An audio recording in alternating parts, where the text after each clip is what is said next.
Welcome back, everybody. This is the Aerospace Vulnerabilities and Space Weather panel, moderated by Stephen Freeland. Thank you.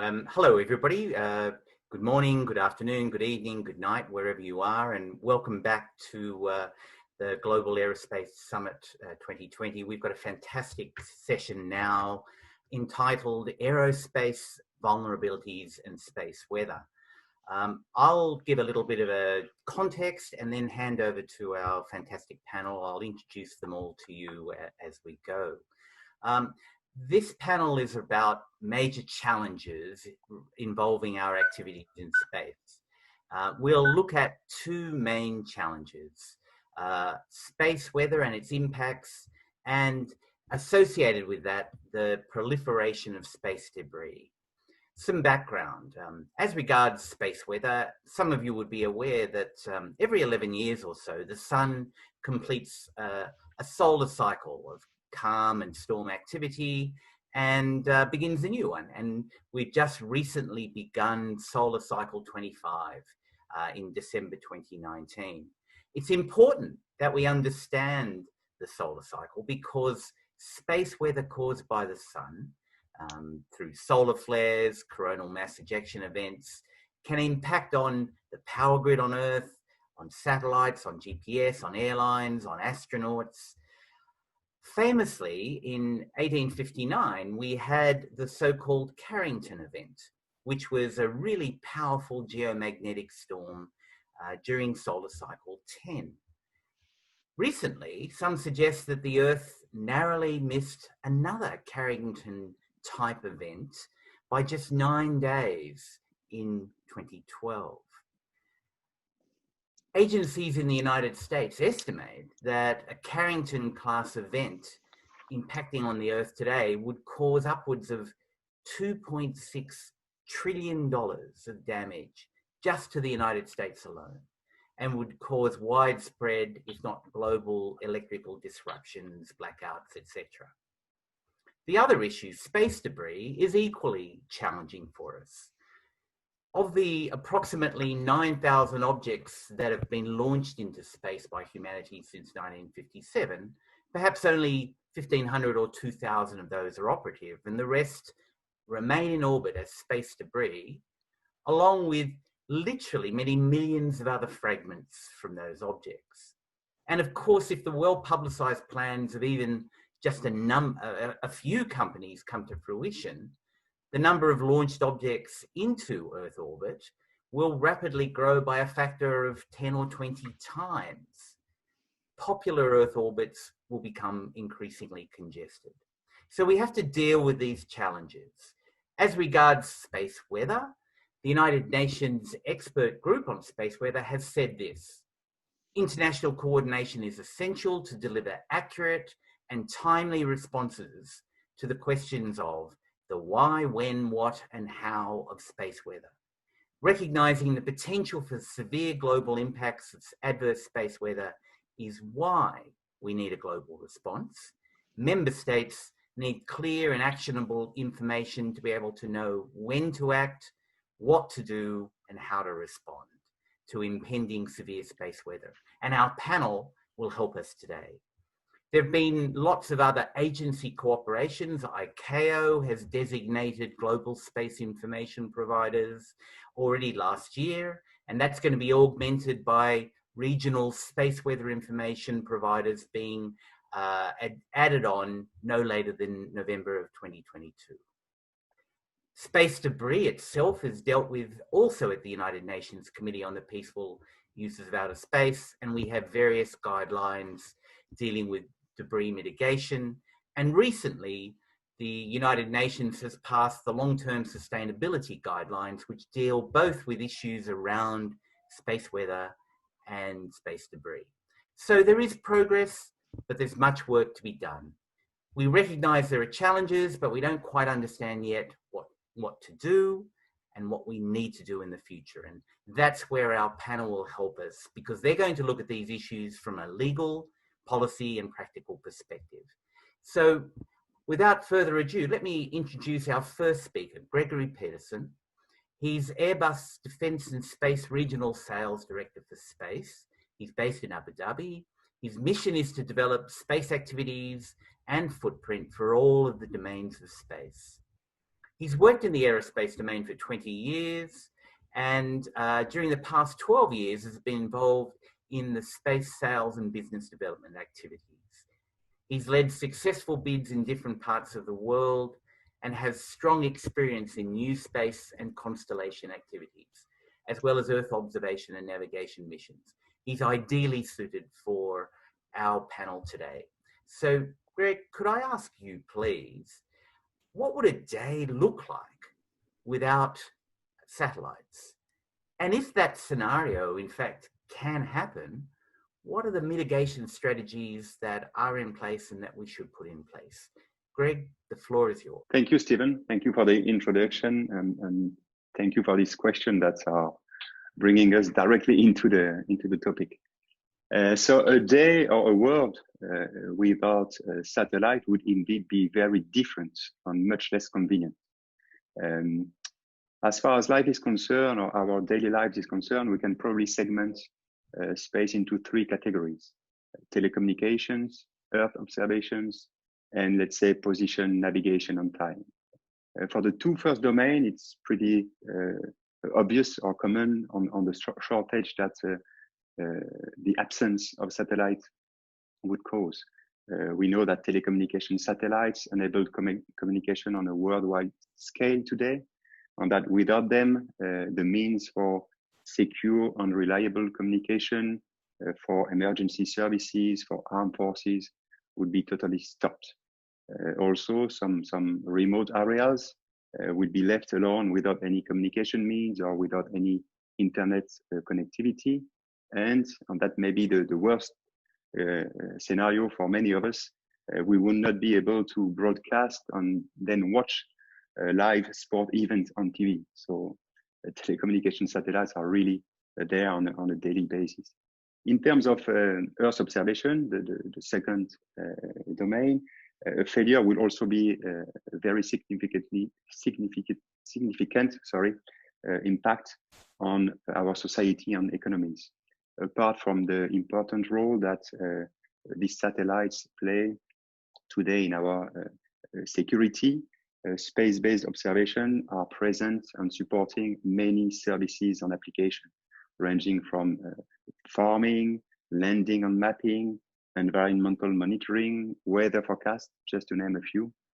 And the shortage or the failure of such backbone will definitely be problematic. If we look into weather forecast, for example, we largely rely on meteorological satellites that monitor the global weather patterns. And if we don't have this satellite within a few hours of failure, the decreasing accuracy of the weather forecast will impact many domains, starting with aviation. We know that the controllers on the cockpit are discussing permanently with each other in order to avoid turbulence or heavy weather conditions.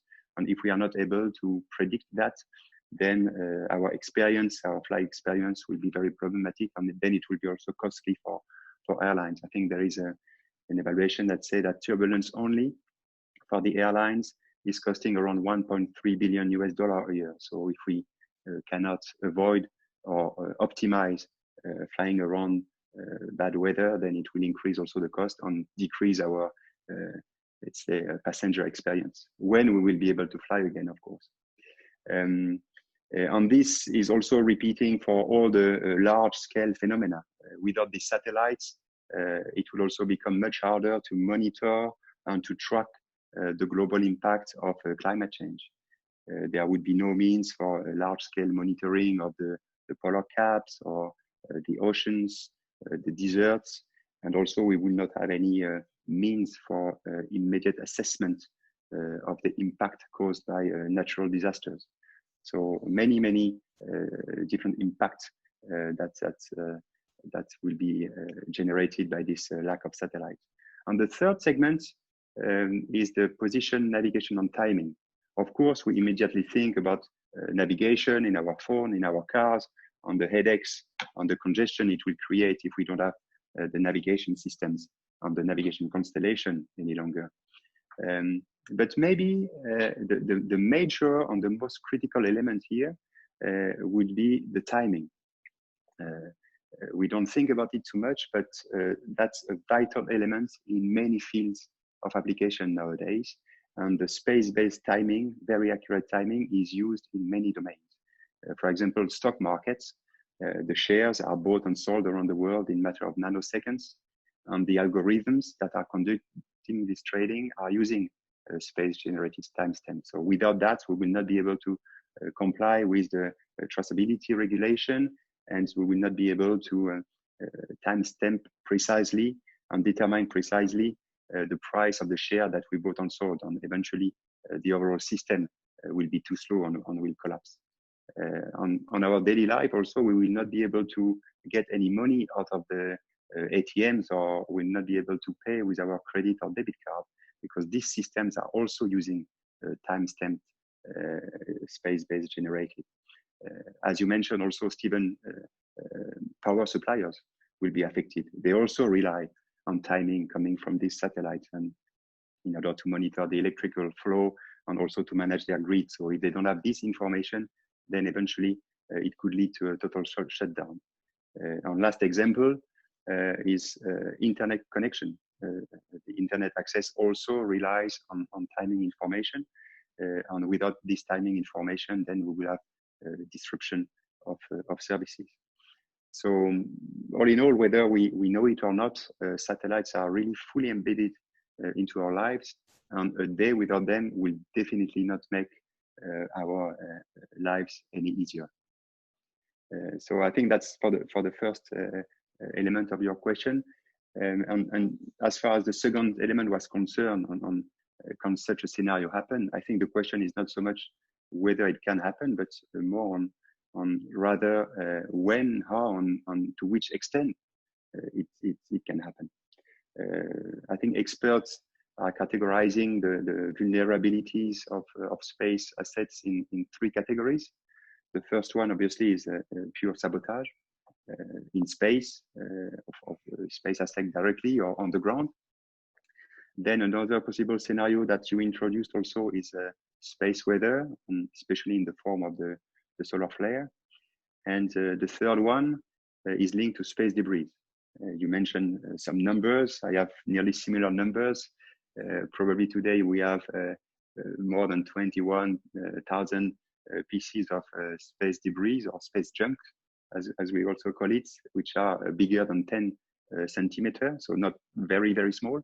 And probably around 2,500 active satellites, with the number of satellites, as you mentioned, also growing with this mega constellation that are being launched these days. And avoiding collision is really one of the key challenges today. And we all want to avoid the so-called Kessler syndrome, which is the scenario in which space debris generates collision, and this collision generates more space debris, and then we have a domino effect that could lead to eventually unusable orbital ranges, and this we cannot afford. So generally speaking, in order to mitigate or to remediate to these consequences of space debris, we have three categories of actions. One is debris limitation measures that can be enforced. Second one would be an active debris removal, so operation in space. And the third one, to be aware of the environment, so this so-called space situational awareness. Airbus is working in these three domains to ensure a sustainable space environment. We develop innovative systems to be at the forefront in order to be able to tackle this growing problem. And we strongly believe that we have a responsibility to protect our space environment. So we, of course, abide to the space law. I think we will talk about this later, and industry best practices in this domain. And we're even pushing with the international community to go further. We are helping influence the International Space Agenda as part of the advisory group of the World Economic Forum, which is working on an environmental label for space missions. We're also a member of the Space Safety Coalition, which is lobbying for a stronger space law as the mega constellations are becoming a reality. We also promote the development and the implementation of a space traffic management solution to minimize the risk of collisions in space. And on the technical level, we are also working on technologies, on testing in-orbit technologies to actively deorbit the debris or remove the debris with different techniques. We had experiments in the past already based on harpoons, based on a solar sail to deorbit satellites, and also based on vision-based navigation. Also to keep space clean and avoid collisions, as it was done for the International Space Station last Tuesday. There was the third maneuver of the year in order for the station to avoid to enter into collision with a debris. This one was a debris coming from a rocket. So for this, we also need to have a full mapping and tracking of all the debris.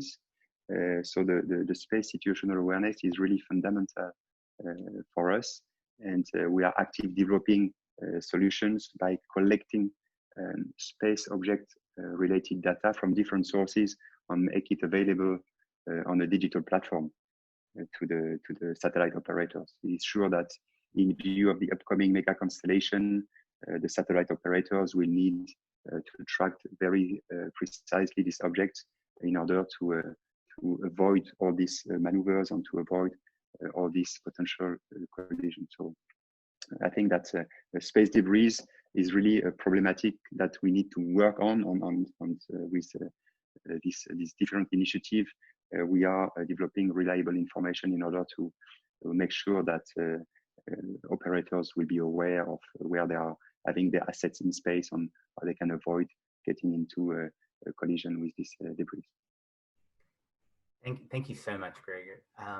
I can just endorse all of those issues you've said. I have the pleasure of attending the United Nations Committee on the Peaceful Use of Outer Space meetings, particularly the legal subcommittee, but also the scientific and technical. And each of those issues you've mentioned are now on the agenda: space traffic management, space debris remediation. We're even now talking about on-orbit servicing issues, and there are a whole range of issues. But of course, these things take time to find rules, and it's wonderful to hear all of the initiatives you referred to. So thank you very much. If I may, I'll move on to our next speaker, Josh. So Josh Walney, welcome. Josh is project manager with the Secure World Foundation. He holds a master's degree in international science and technology policy from George Washington University Space Policy Institute. He's been with the SWF for 4 years. The issue areas he focuses on are space weather, development of the next generation of space professionals, and the interagency workings of the US space policy system. So again, ideally qualified for our discussion. So Josh, what are the major problems regarding debris issues, and in a sense, who's responsible, and how do we solve these issues? We've heard from Greg about the magnitude of it. You've heard from me about the UN looking at it. Perhaps you can help us shed more light on how we should move forward. So Josh, the floor is yours. Thank you. Absolutely. Thank you, Stephen. Yes, as you mentioned, I'm from Secure World Foundation. In case the audience isn't familiar, Secure World is a private operating foundation working here in the United States. And we work on space sustainability issues, largely things like debris, security issues, legal and policy issues, commercialization, all across the world, and kind of always trying to blend all of these different groups to see where are the solutions, where are the kind of ideas that could be cross-pollinated. And so being here on this panel today is definitely one of those kinds of cross-pollination, so I'm very happy to be here. Yeah, and so I'll just jump right in with your question there about debris. You know, where are we? Where could we be? Where have we been? Really, you know, since the dawn of the space age in 1957, when humans first started putting objects up into space, there was a predominant idea that, you know, wow, space is really huge. And And it is, functionally, we operate much larger objects in much smaller areas, things like airplanes. The relative volume is significantly decreased. Boats, that's just a surface area that we navigate on. And yet we do it well, right? Sure, there are some issues, but generally this kind of interaction is what distinguishes it is the precise locational knowledge that we have of airplanes and ships and our ability to react quickly when given new information. So on both of those instances, there's some kind of captain of a vessel who can take in real-time information and change quickly. So while space may be significantly larger, we don't have either of those other factors in a lot of abundance. So precise locational knowledge is something that when we look at the myriad of objects, as Stephen and Greg described, that are orbiting the Earth right now, the way that we know where any given object is at any moment is through optical and radar observations that happen from different installations across the world that are taking a single moment, an observation of something that looks at it, and then it may fall out of the horizon of that observing object, observation station. And so to know where it's going to be in the future, we do mathematical calculations to understand where it should be. And thankfully, the orbital environment allows for those calculations to be quite precise over time, but not exactly precise. And so something that might be, a satellite may be the object, might be the size of something like a small car or a school bus, but the exact area that it occupies, we can't be fully sure of. And so it grows what we call kind of a cone of uncertainty around it. And so when we're talking about, as Greg mentioned, I believe just the other day, there was a situation where the International Space Station was going to have to move because of a piece of debris. Now, we're not 100% sure whether or not, an object the size of 10 centimeters is going to be hitting an object the size of the International Space Station exactly. What is done around the International Space Station is there's a large box where they expand the size of the International Space Station to say, if we calculate an object to travel within this box, we will issue a warning and have the space station prepare to move, and astronauts go into capsules in case there's some kind of situation. So our precise locational knowledge is lacking. And then our ability to respond to the change of that knowledge is also something that satellites sadly don't have pilots exactly yet. There were plans in the 1950s and 60s to be putting up manned orbital laboratories and things, but we found other ways to work around that, digital cameras and things and the like.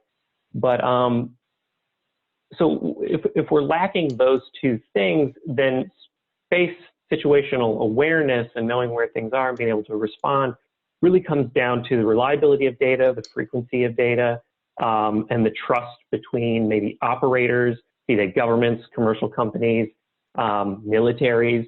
So all these things really combine together to make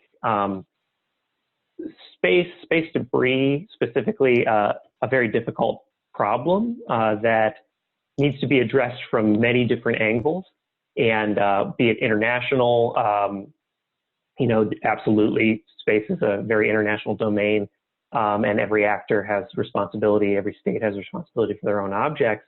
And so that's a very difficult layer. And then when you move down into national levels, like in the United States, it becomes significantly more difficult as authorities for different space activities are spread throughout many different agencies in the government. And so working to coordinate effort and budgets and things like that really gets us to the situation where we are today, where yes, a day without space is very possible, very plausible. And aside from just those direct impacts that Greg mentioned, we also have to think about the kind of the future that we're all hoping to build in space. Right now, Greg mentioned there's a lot of space-based services that serve purposes on Earth observation, communications, position, navigation, timing. But I think we all have a future where we want to envision, manufacturing in space. We want to be, going in and exploring more places and things. And really those efforts are going to be built upon the efforts and the actual revenue streams that exist right now. And the ecosystem of ideas that's happening among people who work at companies like Airbus and their suppliers all across the world, that if the day without space were to happen, it's going to put a shock to that system where the world will seek other alternatives to space-based data, and therefore kind of starve that revenue stream, which could starve the future that we all kind of envision as, living on the moon and Mars and things like that. So really space debris and how it fits into that is it's a complex multiplier of issues where if we can't be solving it immediately or 20 years ago preferably, it's just continuing to make the situation a little bit worse. And so I'll pause there. I know I just have a couple minutes left. I don't know if we wanted to go more into the space weather phenomena, but I'll send it back to you, Stephen. Thank you, Josh. And thank you also for highlighting a couple of other factors that makes it a really complex and multifaceted issue. You touched there on the commercial interests and all of that, and you also touched on the need for cooperation and sharing of information. And I think we all agree, notwithstanding tensions that we find terrestrially, so to speak, on these really major issues, it's about, as you say, the need to trust and share, openly share information that will in the end assist everybody to maintain that common interest. But these are tough issues. Thank you so much. Let me now pause and move on to our third speaker, Donna Lawler. Donna is a principal of a specialist Australian law firm called Azimuth Advisory, a commercial space firm. And prior to that, Donna worked as legal counsel for the Australian company Optus Satellite, where, amongst other things, she was did all the legals in respect of 6 build and launch programs of GEO satellites. So again, very highly qualified. Disclaimer here, I should also mention that Donna Lawler is my wife, but I will give her no extra time to speak. And Donna, I'll pass it to you and perhaps ask you this question. What if there was a failure of a spacecraft that could be shown to be occurring due to space weather? What legal issues do you think might arise there? Donna, the floor is yours. Thank you, Stephen, whom I know is just right down the hall from me. Thank you for that question. So what if a spacecraft fails as a result of a solar flare, a coronal mass ejection, a radiation storm? What legal issues would come up? And Greg, I was so happy that you outlined all of those potential disasters in a day without space, because that's just what lawyers want to hear. We just think about, wow, who can we possibly sue when that sort of thing happens? So a natural question, if you've just lost a very expensive asset or an asset that you spent years constructing and building and you've paid a lot of money for, is anyone to blame? Is there anyone can sue for that we can sue for that? And that is often the go-to question for lawyers. And so most contracts for terrestrial equipment, for example, if you were buying a very large, expensive computer system, would contain something called a force majeure clause, which would say that the supplier of that equipment isn't responsible for acts of God or events essentially that are outside their control. And space contracts are no different. If I were buying a large and expensive and beautiful spacecraft from Airbus, Greg, no doubt that contract would have a force majeure clause that says that that Airbus wasn't responsible for things out of Airbus's control. And because it's a space contract, that is bound to have some special space descriptions in there. So, and space weather would no doubt be one of those. But because this would be a contract to purchase a piece of equipment that is going into space. It would be the risk of space weather would be dealt with slightly differently from what would happen if you were buying a computer system on the ground. Of course, we'd expect that the ability to withstand a certain level of space weather would be built into the specifications for the spacecraft. And that would be no different from a computer system that was on the ground, and you would have specifications for the temperature and for the kinds of conditions you're going to be keeping that computer in. And if you were on the ground and your computer system stopped working because it couldn't meet those conditions, it couldn't survive in the temperatures that you put it in the specification, you'd probably have a remedy. You'd be able to sue the company that sold you that computer system. But space contracts are a little bit different. If you buy a spacecraft, whether it's from Airbus or anyone else, most suppliers are going to offer you a very limited remedies for failures that occur in orbit. And that's where the supplier may even have made an error, and perhaps, I'm not suggesting at all, Greg, that your spacecraft would have errors in them. But even if we're all humans, and all equipment has some little error. However, contracts that are for objects that are going to be going in space are going to be dealing with that risk in a different way. And the reason is because everyone acknowledges that space is very hazardous. Not only have you got the launch, which is a hazardous phase, but you have radiation, solar storms, and all kinds of space weather, as well as factors like the fact that the spacecraft, at least at the moment, can't easily be accessed for repair. Not only that, but the insurance, because it's such a hazardous space, is very expensive. It usually wouldn't be costed into the price set by the supplier. So it's usually more cost effective for purchasers to buy their own insurance. Furthermore, it's usually the purchaser of the satellite that is responsible for operating the satellite, and that would include monitoring the space weather and responding accordingly. So all of this is really gives a flavour for the kind of environment that this equipment is working in. And for that reason, contracts in space are likely to limit the remedies against the vendor, even if there is a problem with the equipment, to perhaps a small proportion of the spacecraft price. And for the rest, the buyer would usually have to turn to their own insurance policies.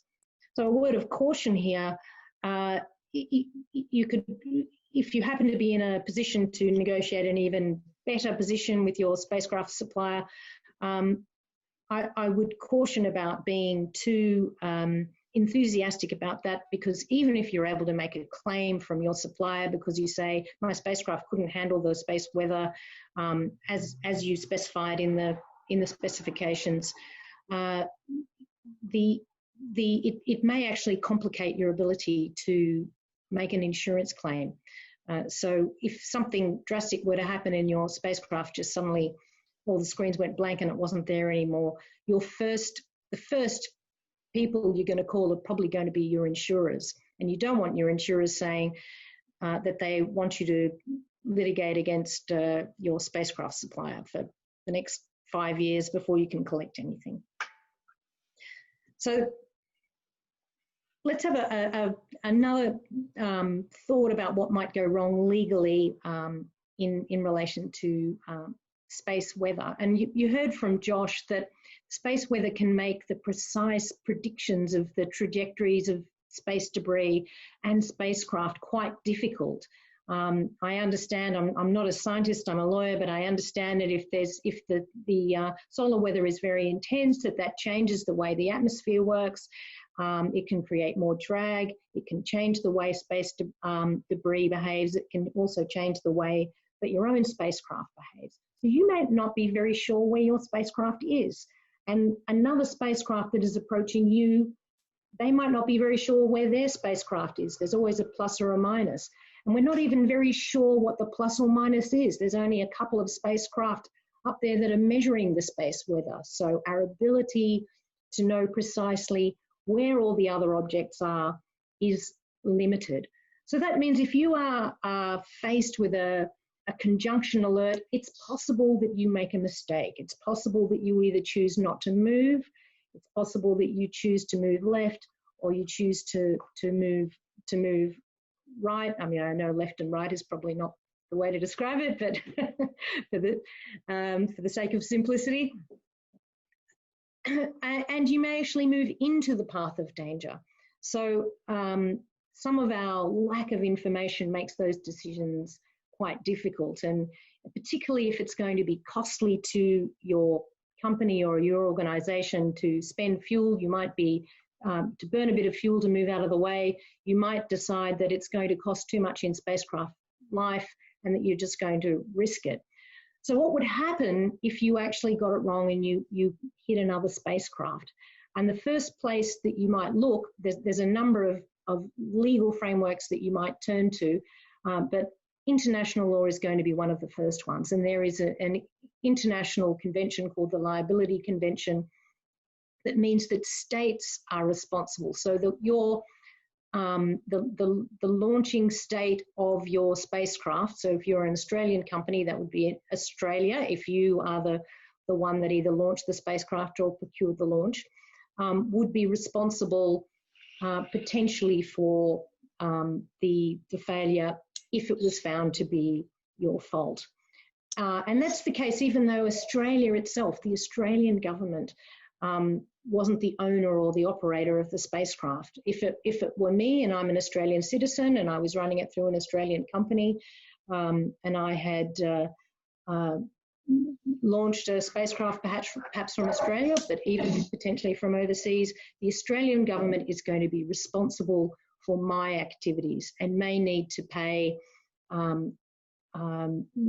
compensation to another state that makes a claim under the Liability Convention. There are many, many more fun scenarios we could go through. We could talk about the example that came up recently about the Starling spacecraft and the large European Space Agency spacecraft, where they had to make that very decision. It wasn't related to space weather, but it was related to information that had a plus or minus 1 in 10,000 or 1 in 50,000, depending on which information you received and when.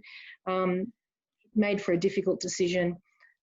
Because of the time, I'm going to stop there, but safe to say, space risks are dealt with very differently in space. And if you're buying a spacecraft, make sure that you use a proper space contract and real space lawyers and not people who are just doing their best with what they know here on Earth. Thank you, Donna. Thanks, and thank you for pointing out the unique peculiarities of commercial space, and I think that's important to hear. One other issue that it just occurred to me as I was listening to you all was the timeliness of the information.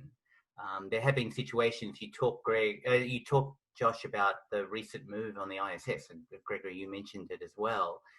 There have been situations where the information has come too late for even the decision to be made as to whether or not to be able to move. As I understand it, at least 5 or 6 hours is needed to make a decision in terms of the way you adjust the ISS. And information has come at times less than that, and there have been situations where literally the 3 astronauts on board, the cosmonauts and astronauts, had to sit in the escape capsule, and they were told at 12:01 that you're either going to be hit or you're not going to be hit, and get ready to move.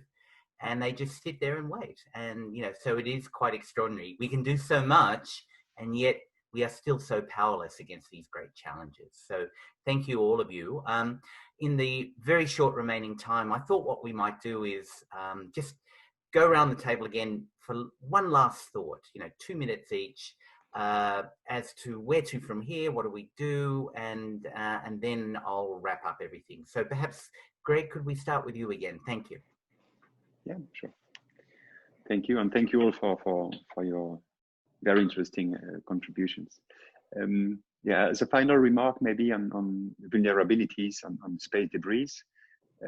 Maybe the problem is not so much into the technical or the technological arena, but more on the economical arena. What I want to say is that removing debris is very costly.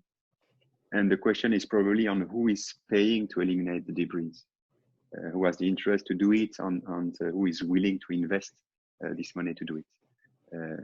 So that's really one of the remarks I wanted to put forward. And also that without control of the space debris, it would definitely compromise the use of space on the usage of our satellites. So we cannot just stand there. And as Josh mentioned, it's something that should be done 20 years ago. So let's not wait another 20 and make sure that that we act all together. Thank you all. Thank you, Greg. Excellent advice. Josh, one last reflection. Absolutely. Yeah, I think, I can quickly answer Greg's question from my own personal point of view. Who should pay for it? The governments who put most of the debris up there. The large spacefaring countries, largely the US, Russia, China. There was another piece of space news a couple weeks ago where, by some metric, the former Soviet Union, Russian Federation are responsible for a very large amount of debris within a certain orbital shell, but it somewhat left out that the United States was responsible for other parts and other orbital shells. And there's the international politics of this whole thing that just can kind of drive you nuts a little bit. But it's those maybe research missions, initial funding that could help kick off companies that are going to be able to bridge that gap to be doing active debris removal and removing those things as a service, working out the legal issues as to salvage rights and who can bring things down. But my very quick last thought is definitely about space weather, because we are rising into the next solar maximum in 2025. And you can you can tell a lot about space people from the number that they cite for active satellites in orbit. And I think we all have a pretty good number, around 2,500 right now. When I started working at Secure World Foundation in 2016, that number was around 1,500, maybe just over 1,000. And I just want to speak there to the amount of growth we've seen in this relatively quiet solar period of the last solar minimum declining to now before we ramp up has been very significant. There's a number of new actors. There are thousands of new satellites, and reliance upon especially position, navigation, and timing has increased exponentially, orders of magnitude. So as we enter this period of increased solar activity, this is going to be kind of our first test case of what does a much more congested, much more reliant space environment look like in a much more degraded domain. So let's all hope that the day without space doesn't come too quickly, and that we can work our way through this and learn lessons for the future. Thank you so much, Stephen. Thank you, Josh. Again, excellent advice. And we international lawyers have a job for life, I think, looking at some of these issues. Thank you so much. Donna, last reflections from you? Yeah, well, I hope there are some listeners who are planning space missions in the near future and that have enjoyed this. And I'm really sorry that we couldn't meet you in person, but hopefully we do soon, or maybe you can reach out to one of us or all of us on LinkedIn or in some other platform. But if you are planning a space mission, I think keeping in mind what our speakers have been saying about 2025 is just around the corner. So your spacecraft will probably be there during that time. And so I would urge you to consider the integration of space weather data in your mission control system, or using a mission control system that actually has good data, and encouraging your government to be improving its access to that data. The Australian government has just announced recently that we are establishing a mission control centre in Australia. It will be run by a private company that is very experienced in space operations called Sabre Astronautics, and their software, which is very fortunately called Piggy, incorporates space weather information. So there's one useful option. But overall, I believe that there's going to be a need for education to increase knowledge about space weather and debris generally, because when these conjunctions come and someone has to make decisions, it's often not the incredibly clever scientist sitting there at the controls that has the authority to make the decision. If it's going to be an expensive one that is going to cost a lot of fuel life or affect the asset, it's going to be some executive in a suit in a cushy office, and that executive may not understand what these numbers and measures are that are being given to them. So we need more education for everyone involved in space to understand that, and we also need perhaps better communication of the way space weather events are communicated, so that people who aren't scientists can understand and make decisions. Thanks, Donna. Although your reference to executives in cushy offices is probably not quite as appropriate now, given the world situation as it once was. Donna and I are speaking in our home, and we are in rooms next door to each other, and it's not a cushy office, I have to say.